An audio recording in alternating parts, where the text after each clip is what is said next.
Phil Nation, this is Mr. PHILCrypto here with you. I'm so excited to have our special guests today. They are part of a couple projects, but one that I really was looking at and I love was the NFT Clothing Club. And I just want to introduce to you this special human being right now, Nathaniel. How are you doing today? Hey guys, yeah, I'm good. I'm good. It's a little bit cold over here. I suppose it's cold everywhere, but not everywhere. But in the UK, it's definitely cold, and that's where I am right about now. Same. I was actually going to ask you about how was the weather over there because it is really cold actually here too. I have a little heater on my foot actually right now because it is cold, and so yeah, the weather can be cold, and sometimes people might say the same about a crypto winter. You know what I mean? Yeah, I was gonna say. When the outside feels like the financial market. So tell us a little bit about, if you were to explain to someone who is brand new to the industry, what are NFTs, what are crypto, in a simple format to you, how would you explain that to our listeners?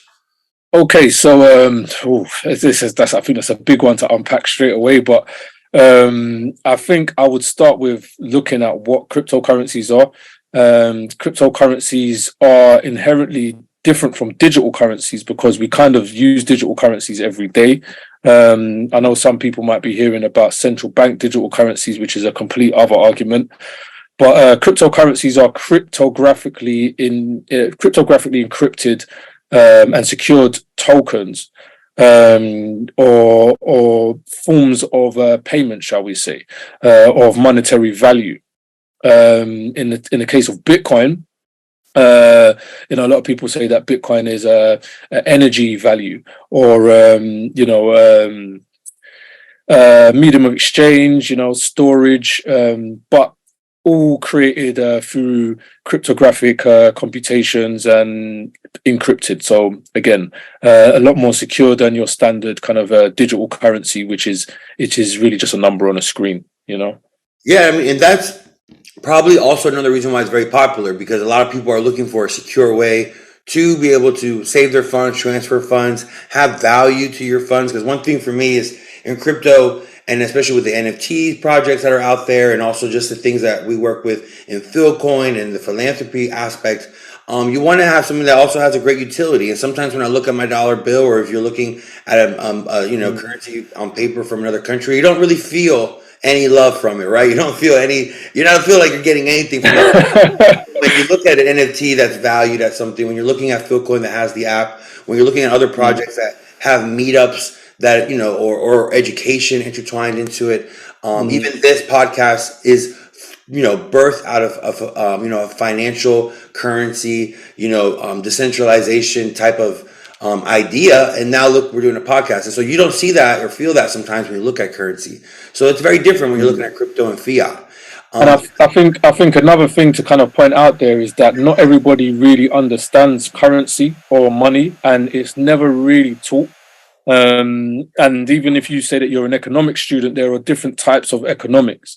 We know that, Western economics is much different from the economics that kind of crypto is closer to, such as Austrian economics. So yeah, there's different things that you could think, but I would say just the easiest way to explain it is really money that you can own, you can control. And again, it's much more secure than your average, club points or, for the airport relax station. So tell me about we have a little bit of doom and gloom in some of the markets, and you're in different aspects of crypto. You're in the NFTs as well. What do you say to people who are doom and gloom or really depressing when you try to bring up this topic of this world of crypto? I would say really and truthfully, again, it's about people educating themselves on or being open to actually find out the kind of the roots of money and what money is, why money is created, where it gets created, why it gets created, maybe why, in the current climate that we're in, obviously we're in a almost hyperinflation, you could call it, at this moment in time, and some would agree that we are already there in hyperinflation, and people don't even understand like a lot of these basics as to how supply, demand, and again, as I said, money itself works. So that would be my starting point for everybody. I mean, even myself getting into cryptocurrencies is half from computing, half from trying to understand how the markets and money works.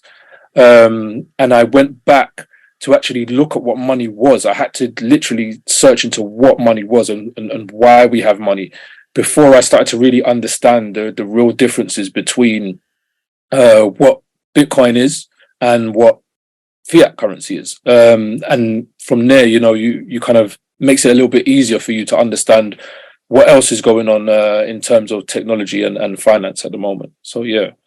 Yeah, I think, and you as a founder and as a creator in this world, and one thing I hear from other founders that I respect that are also creating things is that, you don't just look at it as these projects or as these currencies or as, these markets. You're not looking at all these people in the world as a way just to make money off of them. You're looking at a way to change the way that money is being handled, that money's being appreciated, that money's being, or that, the value of something. And so that's very important, I think, too, when we're looking at projects that could be scams, projects that could have some false, parts to it. It's who are the founders? Who are the people that are running it?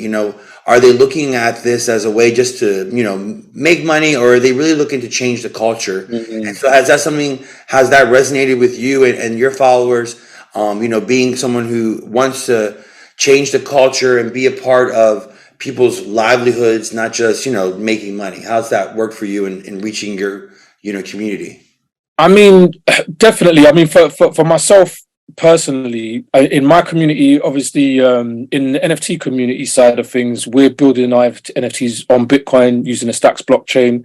And then I also work with the Stacks blockchain, in the UK, kind of representing the Stacks blockchain.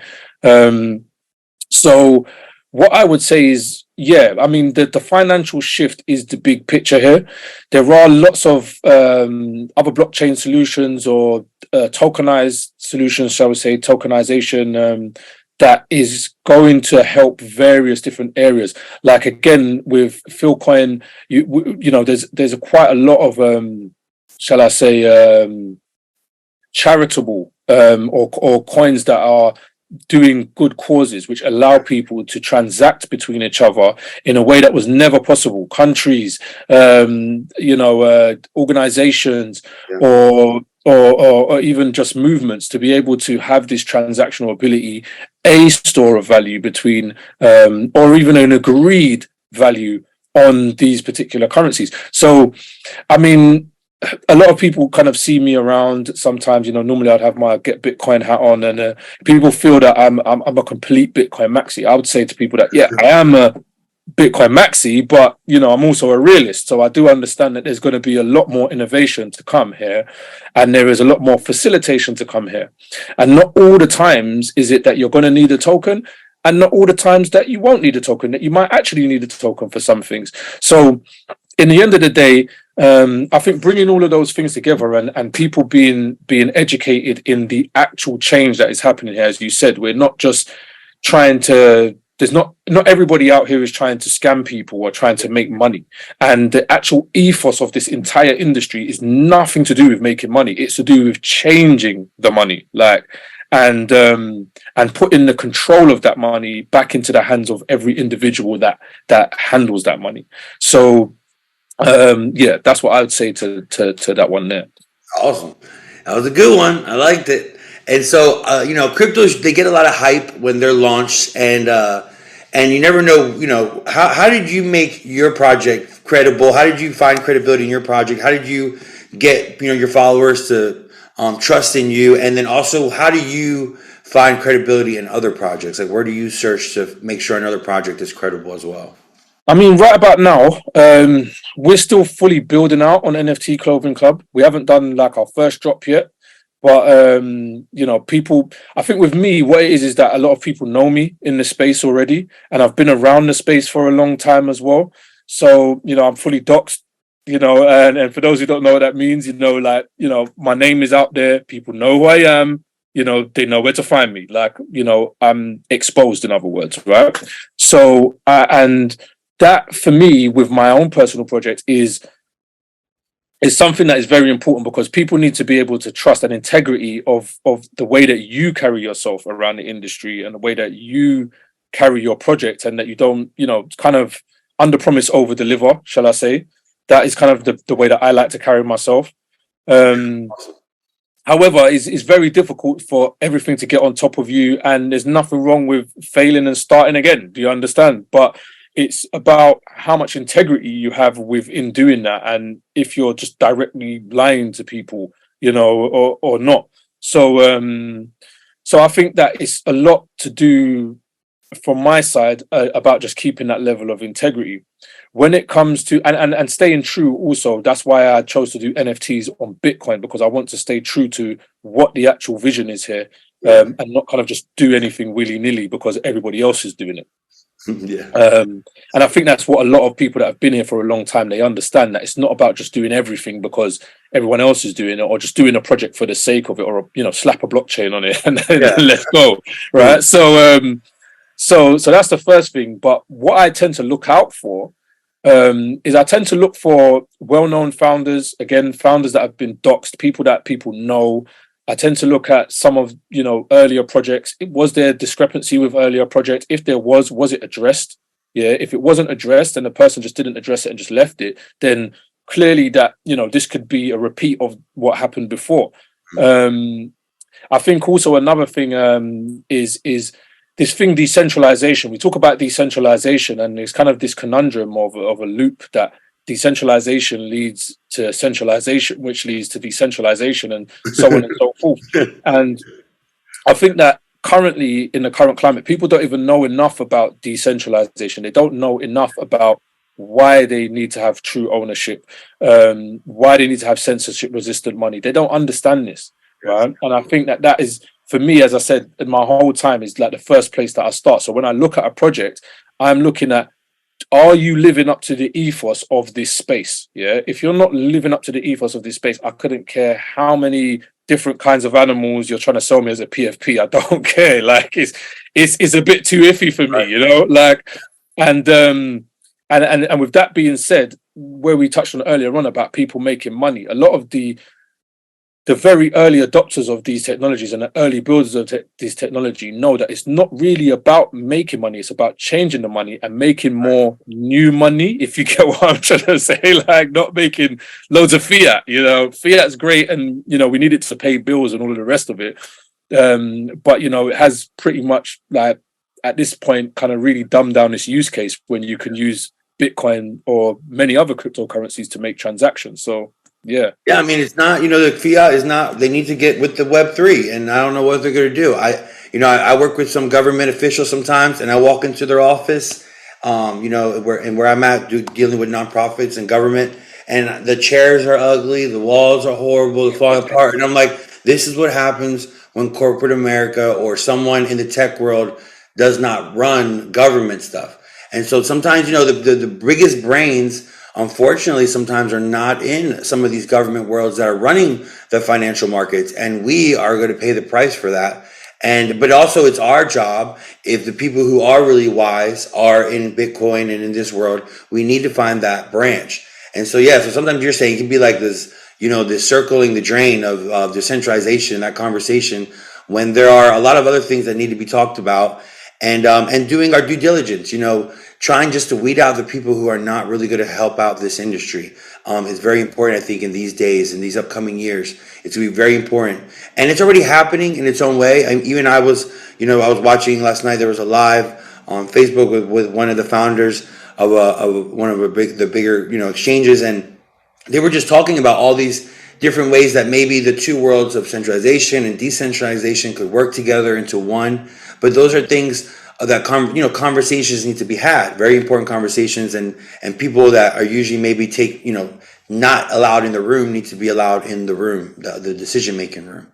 So tell me a little bit about, if you could explain to me what a DEX and a CEX is, and what are the differences that people should know about between those two. Okay, so all right, so I mean the differences are definitely clear. Sorry, let me just that. Right, so yeah, the differences are there's definitely a lot of big differences and clear differences. But the easiest way to explain it is a DEX is a decentralized exchange, and a SEX or a CEX. I know we like to, Yes, you know, that sounds like so sex. CEX. It sounds like sex, but it is, just a different type. But yeah, I mean, a centralized exchange is what a SEX is, CEX, right? So with a centralized exchange, it's normally owned by one entity. It's very much similar to a bank, something like the regular exchanges. Again, I'm not going to go down a whole list of names, but you have the bigger exchanges such as the IGs, the eToros of this world, the plus 500s, those kind of different applications using for which people use to trade different currencies, commodities, stocks, bonds, so on and so forth. Those are centralized exchange. So in other words, they hold balances on their books, or they hold money on their books. You deposit your money into those exchanges, into their accounts, and they manage your account or keep an account for you, which you can manage at your end to make these trades. Obviously, in the traditional terms, when it doesn't apply to cryptocurrencies, a lot of these exchanges books have to be very open. They have to be very open about lots of things. But there are some gray areas which things can kind of get hidden, and that can just happen in fiat anyway. And it's not saying that any of those exchanges I mentioned before are doing that. It just means that things can be hidden, and things like wash trading can happen, with those exchanges. With a decentralized exchange works in a completely different way, because in a decentralized exchange, there's no holdings. Like, the exchange doesn't hold any funds whatsoever. It's just literally people peer-to-peer exchanging currencies and agreeing on a price point for exchanging, whether that is selling or buying. So, you connect your wallet up to the exchange, the money sits in your wallet. Some exchanges, you verify that the money is there in your wallet. Or maybe you hold it in an escrow, which again is nothing to do with the exchange, really. It's just an escrow service that is provided with as part of the exchange's services. So, you will make an exchange between yourself and another person who is actually on that decentralized exchange. Now, the difference between with decentralized exchanges as well, another big difference is that if a decentralized exchange is going to act as any kind of intermediary where they hold funds, those funds can be verified. You can see those funds. Those funds can be verified in whatever blockchain that decentralized exchange is built on, especially what is in escrow. The volume can be verified. The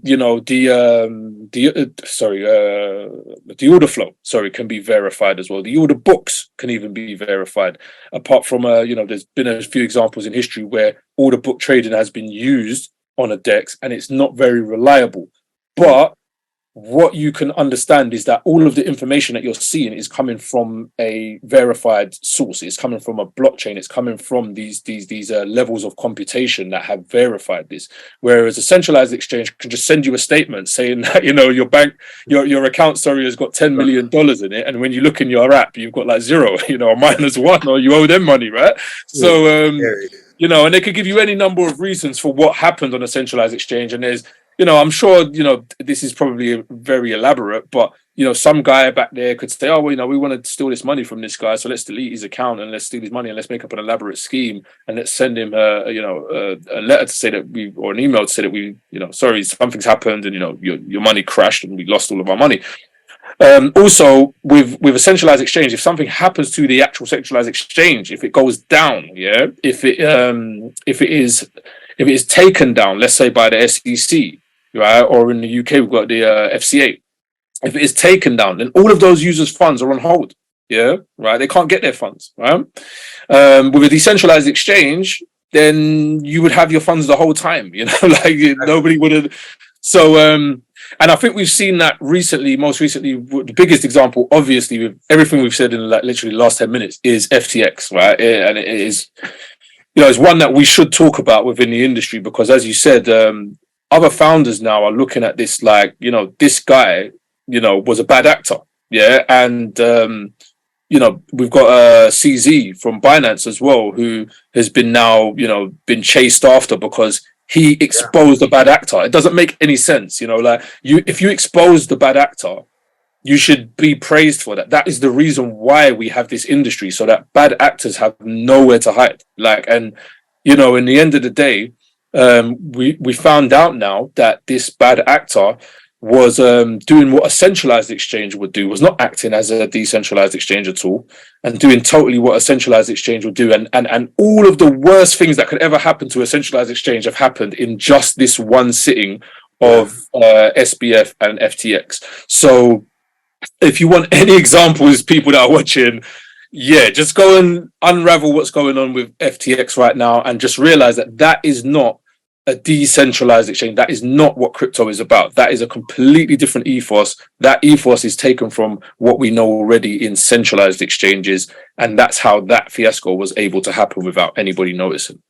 Yeah, it's really unfortunate. And CZ, I was hearing him speak yesterday. And so it's one of those things they are going after, after Binance right now and all the people that are involved. And then they're trying to connect that with, trying to put them in the same box as FTX or as Terra Luna and all these things. And so it's really unfortunate. But like I said, it's just politicians sometimes. They literally they didn't even make their own breakfast. They don't even, they showed up there, they forgot, their Xanax, or maybe they forgot to take their Adderall, and they are just out there listening in the court saying dumb stuff, and putting people down, putting hard workers that are really just trying to do good in the community. Is really unfortunate that some bad actors really messed that up. But the politicians, I think a lot of times when they are going after, they just they're just angry and they want answers. And in a normal world, maybe you can force answers, but this is a world, this crypto world is, it's a world where people who are the biggest players, the strongest leaders are not ones who always wanted to be in the spotlight. They're not like politicians who want to be in the news or have, paparazzi around. They don't want to have bills and they don't need the recognition. But I think it also is taking leaders and powerful people in the crypto world that have been in the shadows to start coming out and really talking to people and setting those meetings up with different politicians.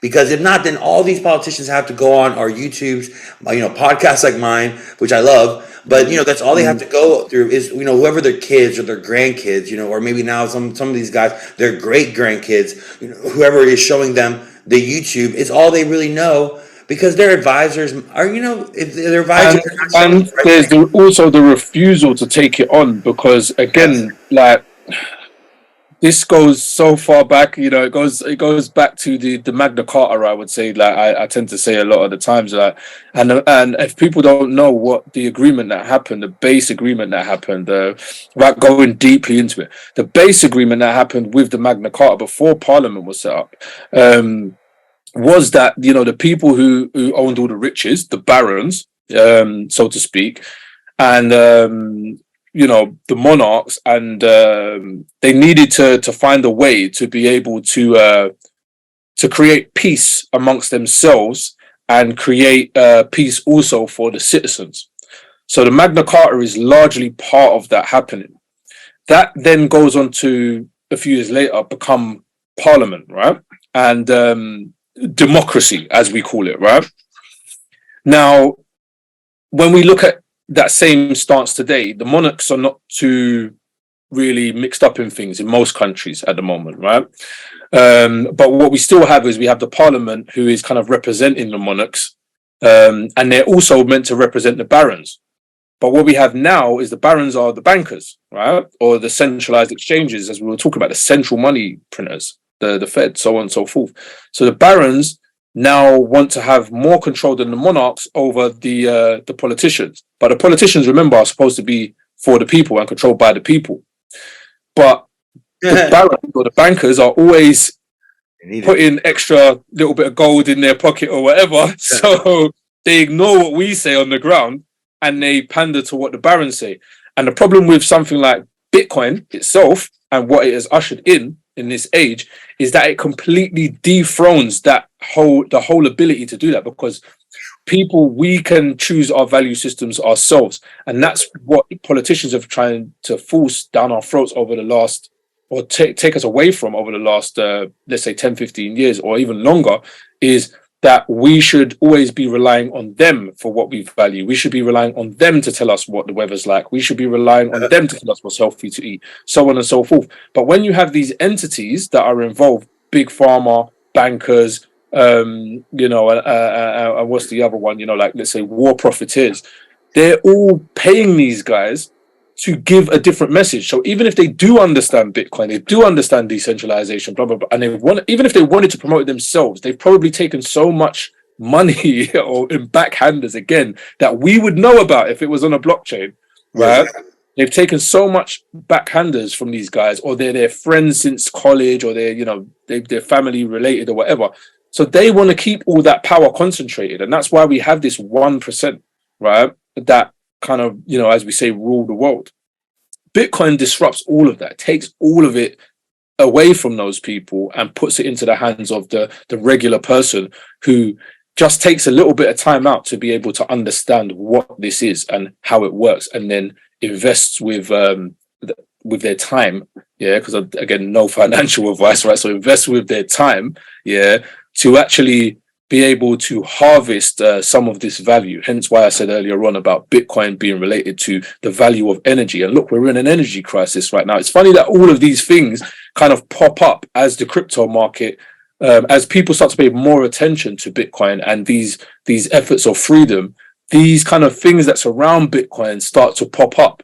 And then we hear regulation again, right? So, and regulation isn't bad, because there should be some form of people should just self-regulate, maybe, but we can't expect everybody to do that in the end of the day. And that's where maybe there is some need for a certain amount of regulation, but regulating on-chain activity, never going to happen. And I mean, that's what changes everything, and that's what a lot of these politicians, so-called politicians, are scared of. In the end of the day, They don't want to be exposed on that end.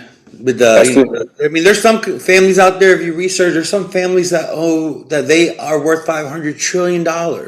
They could literally save the whole world, but they don't want to. And so, you can't hate on people who do want to save the world. So NFTs are also massive. They're a massive part of this world. So tell us a little bit about what are NFTs, and how you got into NFTs too with your project.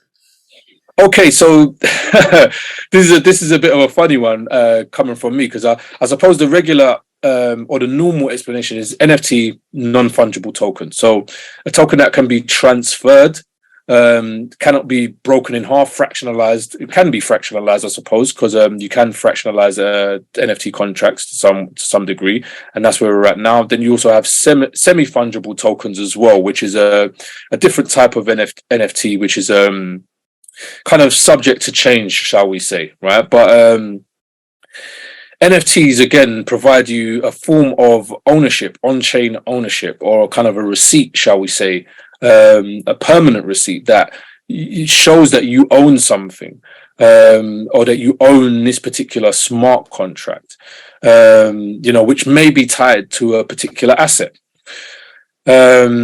And it's quite funny because NFTs and digital identities are also very much intertwined.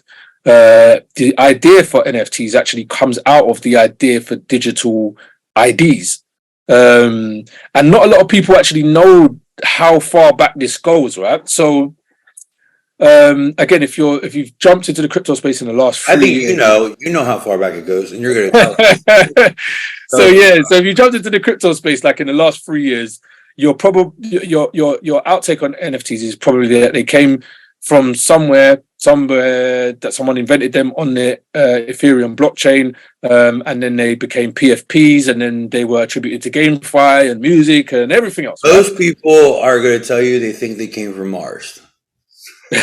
probably right now. They're going to say it's the Terminator. Yeah, or Elon maybe. Or Elon, yeah, it's Elon. His brain. So tell Neuralink. Tell us what it really is. But NFTs go as far back as not long after Bitcoin's creation itself, right? So the first kind of things considered as the first kind of NFTs was a project called Colored Coins that comes out of a project called Namecoin, which is actually the first ever blockchain project built after Bitcoin.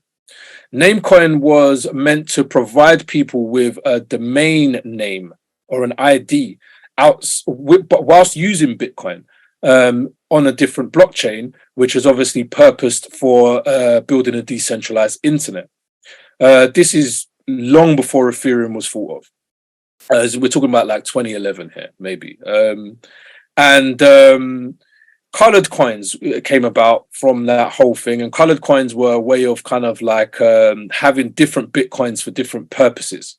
And both chains really didn't work because, you know, they were using a consensus mechanism called proof of burn, which burns actual Bitcoins. And I don't think at, you know, 69K anybody wants to be burning Bitcoins, right? No. So I mean, obviously Bitcoin was a lot cheaper back then and people were probably burning thousands of Bitcoin. But the kind of original kind of ethos came around that, and a project called BitDNS, which was the kind of interconnect between the domain names, Namecoin, colored coins, and these were all things that were around while Satoshi was still around. So Satoshi himself worked on these particular projects or gave credence to these particular projects and ways that you could explore the usability of Bitcoin on a side chain, so to speak. And then fast forward, I mean, there's other things that happen. I mean, Counterparty, sorry, let me not leave these guys out because these guys are, you know, to be praised. Counterparty are the first guys to actually do what is we would call a smart contract itself. So when we say that, they had a smart contract that works on Bitcoin or on a Bitcoin sidechain, and they were using that to verify things.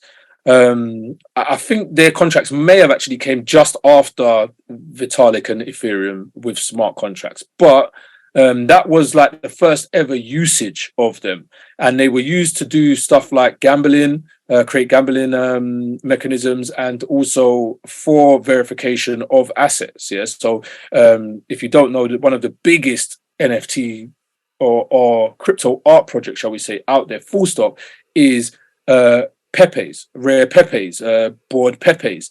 These are very, very, very old. Like they didn't come around after Bored Ape or any of these other things. They were around like in 2014, 2015, 2016, 2017, you know. So, and 2017, we were talking about smart contracts for utility, you know. We weren't talking about any of this kind of NFT stuff. However, there was also another project called CryptoKitties that came out, and CryptoKitties was like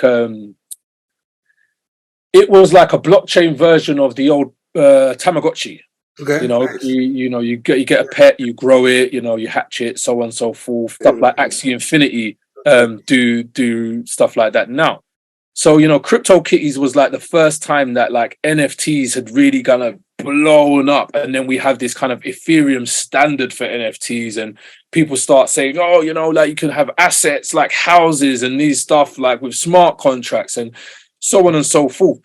So when it comes to my opinion of NFTs, or a lot of people that have been in this space for a long time, it is nothing actually new, right?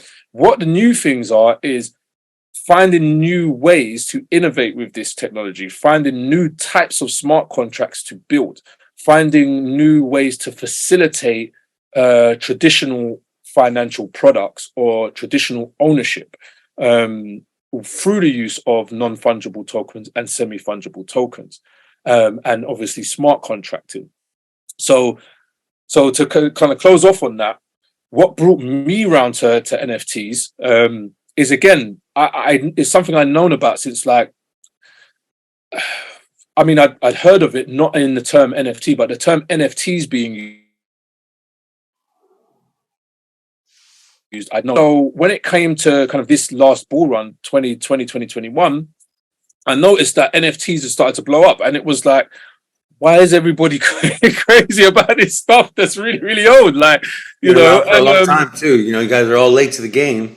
Yeah, so I see this stuff like OpenSea popping up, and Rareables, and, you know, Bored Ape Yacht Club, obviously, and all of these kind of PFP projects popping up.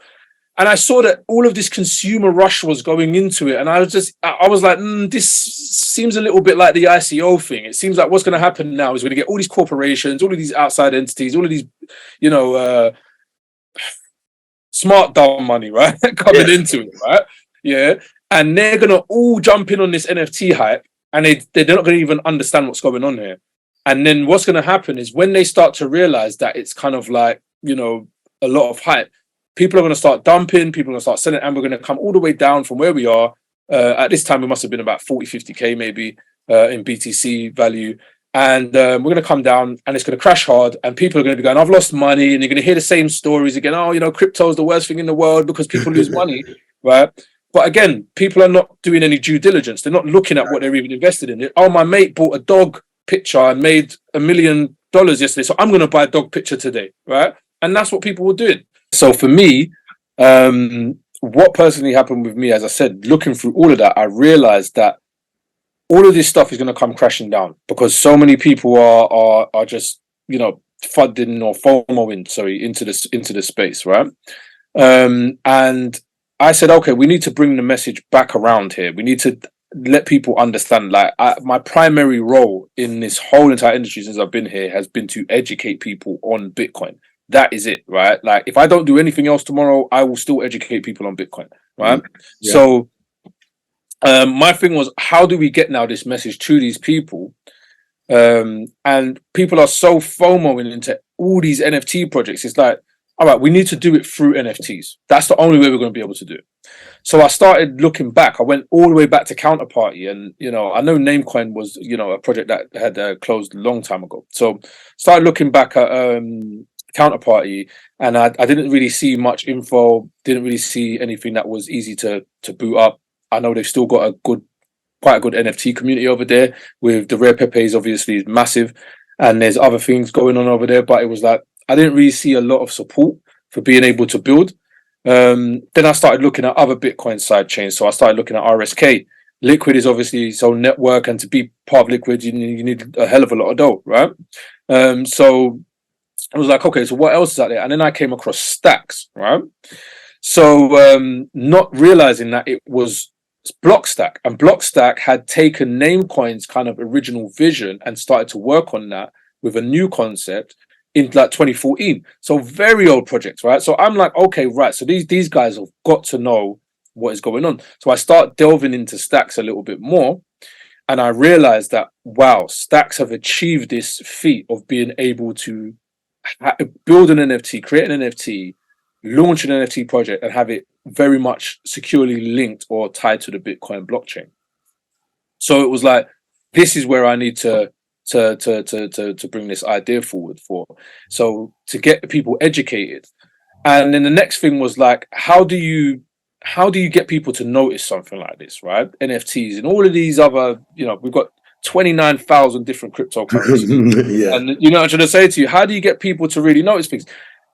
And what I've always been a bit into fashion anyway. I like having one away gear, right? And like I like seeing other people in a different color of that same gear or different. So I always walk up to the person and say, hey, you got that color, like, where did you get that from? So it was like fashion, NFTs. So I had all three things that I needed to hit with. It was NFTs on Bitcoin.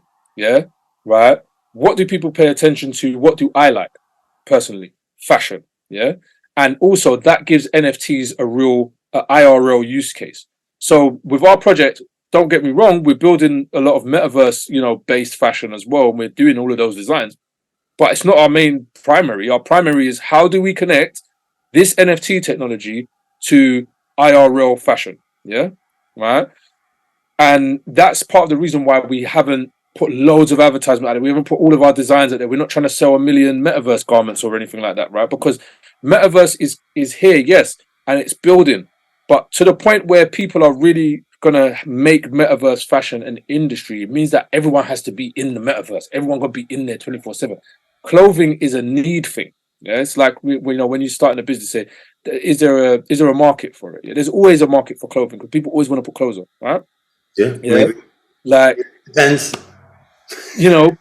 They always want to put clothes, and there's some people out there who don't put clothes Like, on all the time. You know, what I mean, there's shortless I'm Indian sure. tribes out there in an island, very nice in the Caribbean, who are like, screw all your NFT clothes. I'm fine with my no clothes. But I'm sure. Yeah, and it doesn't have to be designer clothing either. That's the other thing, yeah, Yeah, because I know a that's lot very of people. important too. That's why I was thinking. Yeah, You can create worlds online where someone buys a name brand thing in the metaverse for $1,000, and that $1,000 could equal a whole town in Honduras or in Haiti or in a third world country that needs the help to get that. And so sometimes the transfer, right now we're like, oh, buy 10 T-shirts and get one NFT. Where in the future, you'll buy one NFT and feed 10 people, for Christmas. yeah. So Or it's like, buy T-shirts for 10 people. You know, I should have or said buy to 10 buy T-shirts, clothing for exactly. 10 people. Yeah, and I think that's another thing that we thought of pretty early, like because we're very big on kind of sustainability. We don't over drill it, but we're big on finding sustainable materials, locally sourcing, keeping our mint numbers very low. That is something that we put out in our blog recently. What is NFTCC? Yeah, like because in the end of the day, people that are creating stupid amounts, like to try and create a fashion label, right, or a clothing brand that sells millions of the same items, yeah, right, across the globe, or millions of similar items across the globe. It is a lot of dyes. It is a lot of different. There's a lot of fabric use, yeah. So you need to really think if we were going to go from this stage that we are to scale up, yeah, and then we want to have some sort of exclusivity, it wouldn't be let's do 10,000, when let's say, again, not to take any brand out of the water, but let's just say we were a Gucci or something, or Nike or something like that. There's hundreds of thousands of that same trainer across the world, right, that somebody else is buying, or the same t-shirt or the same jacket that somebody else is buying, right?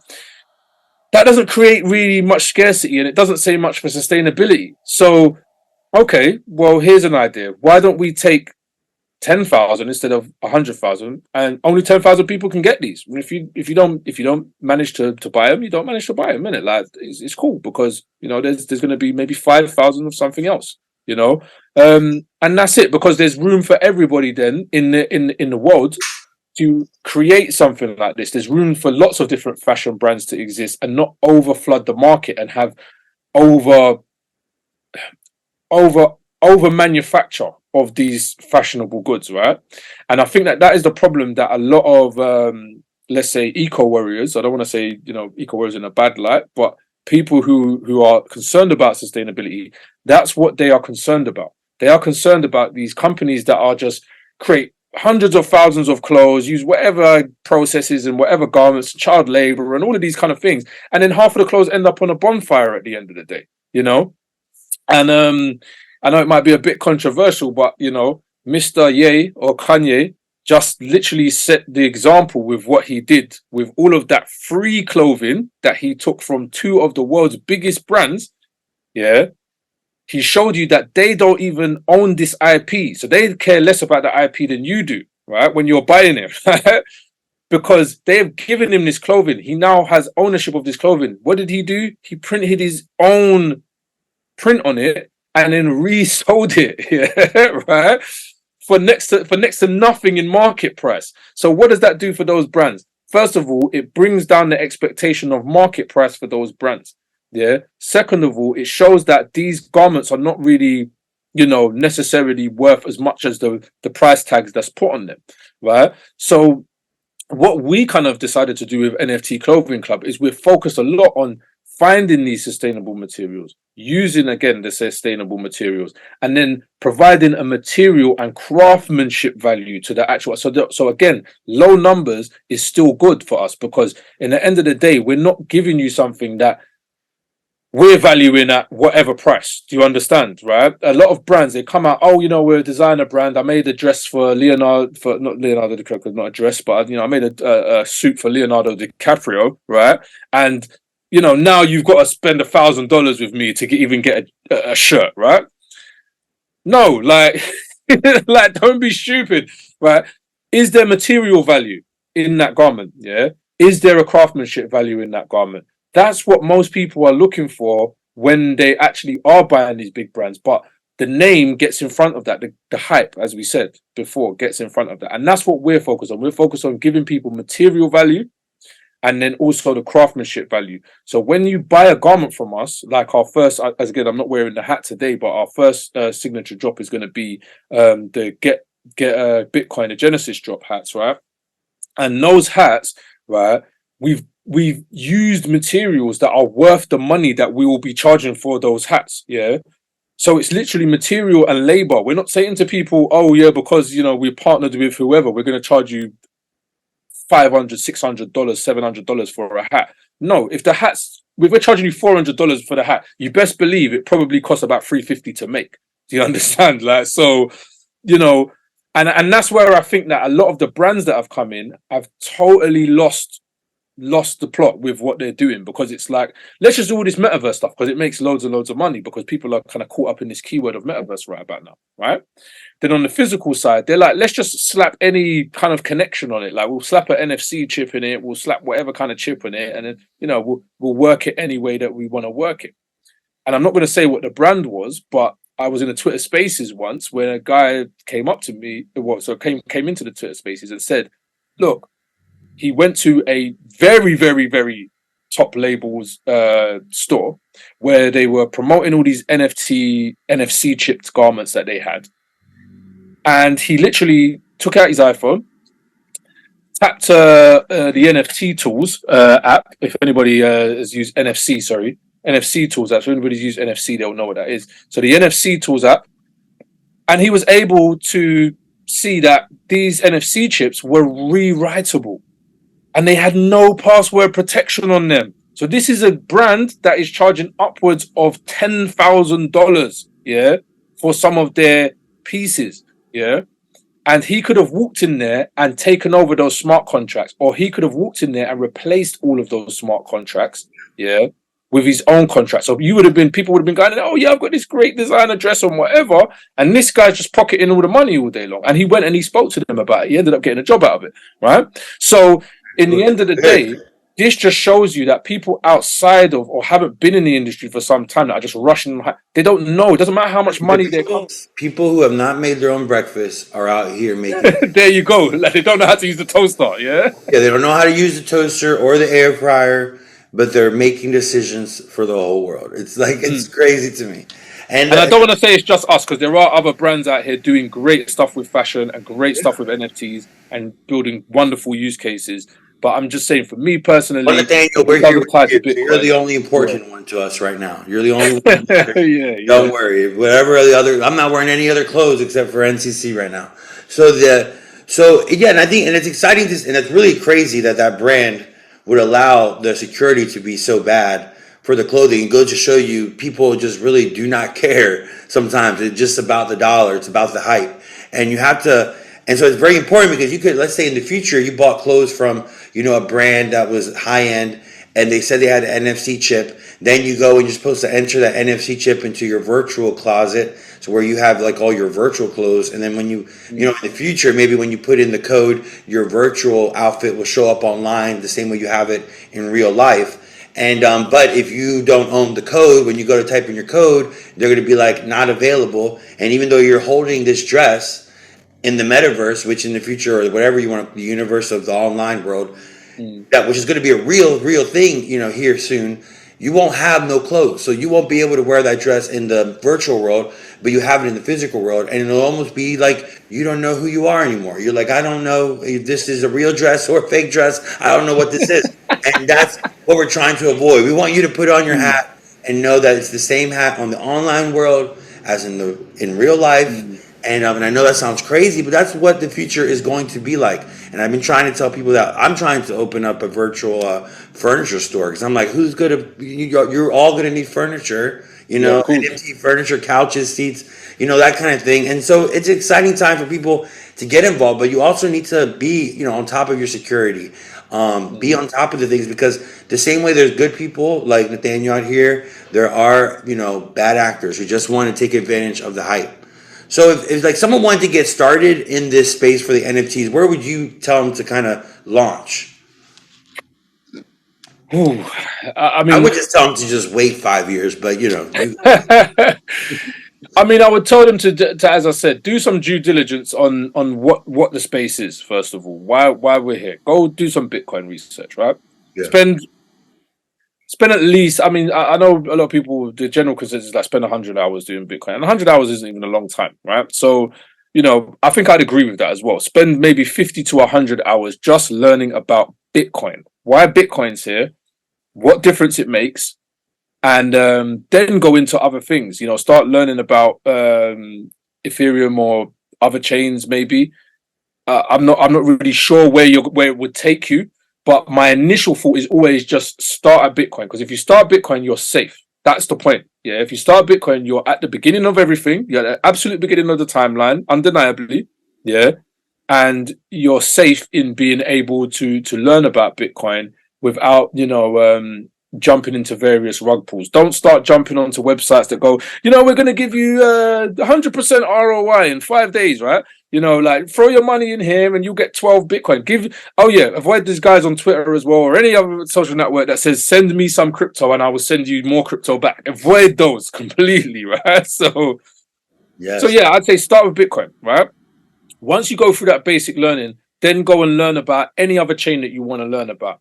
Me, primarily, because of where my home is at the moment in NFTs, I would say to learn about the Stacks blockchain, because the Stacks blockchain is a side chain to Bitcoin that derives security from Bitcoin's blockchain in its transactional state. And there's actual more that's actually been announced today, where a new milestone that Stacks has actually reached is being able to write to Bitcoin state, and nobody's been able to do that before. That is a conundrum that has baffled people for ages, right?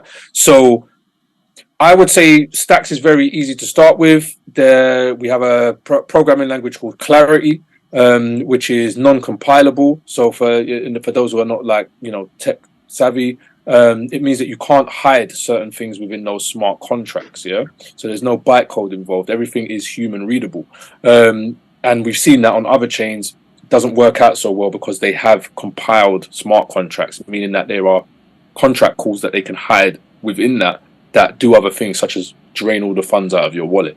So my recommendation: start learning about Bitcoin, learn a bit about NFTs and a separate thing. Go wherever you want to go. But if I was going to recommend somewhere to anyone, I'd always say Stacks. Like for NFTs, definitely. So Stacks, awesome. And then, finally, we're finishing up. Unfortunately, it's been a really great conversation. I'm loving learning a lot, from you, and I'm really excited to get to know more of your, projects, and see also whatever you dive into here in the future. And so, where do you see the future of Web3 going? Do you think it's a world, like I was saying earlier, you're going to have your clothes in the real world, the virtual world? I tell people soon your whole house will be painted white, and you will turn on and wake up and put on your glasses, and the room will be whatever you chose that Whatever you day. chose, yeah, And yeah. everything will be white or green screen or whatever it needs to be. And you might have your cups and your plates and your spoons and your remote, but everything's going to be painted white, and or whatever color it needs to be, so your virtuality can create it for you. And then and the Web3 would be intertwined into all the aspects of your life. But that's further down the road. But that's where I really I see that world, and I'm not scared of that world. I don't think that's a bad thing. I think a lot of people sometimes should just stay home all day. Some people just should stay home. They really don't make the world a brighter place. So, but how do you see the world evolving into Web3 and it helping impact our world, and where do you see that going? I would say very similar to what you're saying. Obviously, we know we have like what is it? Is it TBD? The guys who have come up with this Web 5, concept, and there's Web 4, and these different concepts that go beyond Web 3. And I can see all of them being having some kind of viability. In the sense that I think a lot of the people in the crypto space, myself included, are also futurists. So Yeah. we believe a lot in things that could happen in the future, and I believe that things for Web 3, it is the next evolution of the web in terms of payments, ownership, and interaction. Right? Yeah, virtual worlds, AR, XR, all of these things are coming to fruition via or as part of Web 3. Yeah, and then Web 4, Web 5, the singularity, as we say. those are all things that are very much possible to happen, right? Or very much likely to happen. And it's like when I said to you before, the chicken and the egg argument of decentralization and centralization, right? When you look at the singularity, they call it, right? It's a similar chicken and egg argument. You know, we look at films like I, Robot and these films where the robots take over, right? But have you ever watched a film where the robot takes over and it's just purely robots forever? No, because the robots always, even in the Matrix, right? They harvest humans, don't they? Right, the robots, right? Because again, it needs some kind of natural element. Yeah, there would need to be some kind of natural input. You couldn't have like the moment because computers are logical, right? And logics and maths and spurs on physics and science. So that's why we're all here. We're just numbers. Right? We're all just numbers at the end of the day, right? Put together in the right formula, right? Shall we say, right? So, or energy put together in the right formula, and measurements of energy put together in the right formula. So if the singularity, we were to get there, past Web 3, past Web 4, past Web 5, robots take over the world, AI, everything, you're in a virtual world, you're just a brain that's in a jar, I'm going to say to you, whatever. I'm very past my White House idea now. I mean, it's so far past it, but... Now you got the White House, I've attacked aliens, I'm fighting for a new race, gone into Earth, and now we're rising up. But for people... I love it. My point is that for people to not believe in it, right? My thing is that it could go anywhere, right? And the reason why is because once you understand to a certain degree the powers that individuals have in the wider picture of everything, right? And the powers that you can unlock in yourself as an individual, then things like Web3 are only the beginning of this wonderful world of imagination. Because that's what we are. As I said, we are energy. We are putting out these energies. We are creating these things. Whether it takes 1 year, 100 years, or 1,000 years to get to Web 3, Web 4, Web 5, singularity, it doesn't matter because this is all precipitations in time that is going to continue to happen, whether we were here before or whatever. Yeah. And it's going to continue happening while these energies are here, right? So my future for Web 3 is all of the things that Web3 says it's going to facilitate now is going to happen. But it's not going to happen overnight. It's not going to happen in 1 year, 2 years, 5 years. It's going to take 5, 10, 15, 20 years. Most technologies, as we know, normally take around 50 years to 75 years to come to fruition. Money itself has been here for what, just over 100 years. Do you understand what I'm trying to say? But in the form that we know it as cashless, it's only been around for like 30 odd years, 40 years. So it's coming to the next pinnacle of that. We're going from cashless, credit card, debit card, where that's all been proven, and it's all kind of, the next technology is coming in now, right? But the time span, the epochs are getting shorter, yeah? So it's no longer 100 years or 1,000. It's getting 30 years, then 25 years, then 10 years. Then look where Bitcoin is at. We're 14 years deep, and look at all of this stuff. That sounds like the AI is catching up to us. The AI catching up. Don't harvest my brain, please. You can't harvest my brain. So that's exciting. I mean, Web 3, Web 4, and Web 5, and numbers keep going. So it's good to keep going. And it's very, it's true. We have the different levels of this virtual world that are coming, and all the different integrations. So it's very exciting. And I think I'm gonna need to go do my 100 hours of other Web 4, Web 5 research now, because I love the Matrix and I love all the different movies and everything. And every time I talk about it, I start to get in my brain and I start to picture it happening. And I want to go buy EMP generators to just make sure in case That's me. That's me, man. You just want to, you're like, oh, when am I going to be able to build my fortress of solitude, so that I can have all of my gadgets in there to stop me from being attacked from any outside forces. I mean, look, we're going in the direction that we're going. Things are heading that way. My advice to people, my only sole advice to people is learn this stuff. Yeah. I teach this to my kids and I teach it to people that don't understand it because this is where we're going, whether you like it or not. Yeah. Cash will be phased out. Yeah. TVs will be changed. We now all got smart TVs. Smartphones will become smarter and smaller. Yeah. Cars will become smarter and smaller. All of these things. Yeah. So whatever you've seen in Star Trek is where, or Star Wars, or wherever it can go. It's just Someone told me a long time ago that movies will tell you the future, and so I've been. So when I told everyone, I was like, "The Matrix, you're all simulation." Everyone's like, "You're lying," and I'm like, "Well, what are NFTs now? Because now look at me, I'm online, I'm here. You don't know who I am. You don't know where I'm at. You don't know what's going on." So I love it. So thank you, Nathaniel, so much for being here with our Phil Nation. Phil Nation, make sure to share this podcast with your friends and family. You're going to learn a lot about NFTs and all the different type of methods that this world is going to be intertwining with us, as well as with philanthropy, because NFTs are going to be a big part of philanthropy in the future as well for nonprofits. And we just thank you so much, Nathaniel, for being here. Thank you. And have a blessed day. Where can you find more about your projects and your websites and everything? Okay, so just a quick rundown. We spoke quite a lot about NFT Clothing Club, but you can find that at nftclothingclub.com and NFT Clothing Club across social media. Also, Stacks London, which, as I said, the Stacks chapter that we represent, Stacks blockchain in the UK. You can find that at stxldn.com. And again, same thing, stxldn across all social medias. And you can find me on Twitter is at Big R Pic, so big and then the letter R and then PIC. So that's it. All right, man. Well, I appreciate you so much, and I can't wait to hope to go visit y'all in London and say hi, and just keep the faith and keep up the good work.